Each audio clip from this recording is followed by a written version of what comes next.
নারী স্বাধীনতার নামে এলো কলঙ্কের জোয়ার, এ কি নারীর অধিকার? কখন জানি শেষ হবে এই অশ্লীলতার, এ কি নারীর অধিকার? কখন জানি শেষ হবে এই অশ্লীলতার। ওয়ার্ড কমিশনার থেকে ইউনিয়ন পরিষদে ক্রমান্বয়ে দেখো রে ভাই একেবারে সংসদে। ওয়ার্ড কমিশনার থেকে ইউনিয়ন পরিষদে ক্রমান্বয়ে দেখো রে ভাই একেবারে সংসদে। নারী থাকবে সুখের ঘরে, এত কষ্টের কি দরকার? নারী থাকবে সুখের নিড়ে, এত কষ্টের কি দরকার? এ কি নারীর অধিকার?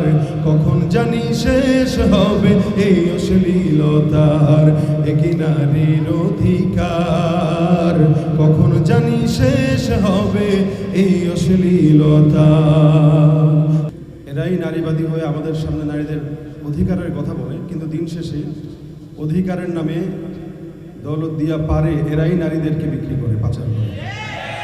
অথচ ইসলাম স্পষ্ট যেই স্বাধীনতাগুলো দিয়েছে, এই স্বাধীনতাগুলোর কথা যদি তারা বলতো, তাহলে বাংলাদেশের প্রত্যেকটা নারী শান্তিতে থাকতো, স্বাধীনতা নিয়ে থাকতো, এবং এই বাংলাদেশে কোনো ধর্ষণের শিকার অন্তত কোনো নারী হতো না।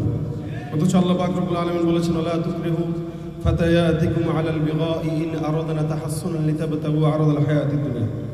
তোমরা ধন সম্পদের লোভে পড়ে যে সমস্ত মানুষ যুবতীদেরকে ব্যভিচারে লিপ্ত করে, এদের ব্যাপারে আল্লাহ পাক রব্বুল আলামিন কথা বলেছেন তারা যেন এটা না করে, এটা অত্যন্ত খারাপ। আজকে আমরা সংসদ থেকে বাজার পর্যন্ত সব জায়গায় নারীদেরকেই দেখি যারা অধিকারের নাম দিয়ে বেহায়াপনা, অশ্লীলতার দিকেই আমাদের যুব সমাজদেরকে ধ্বংসের দিকে ঠেলে দিচ্ছে।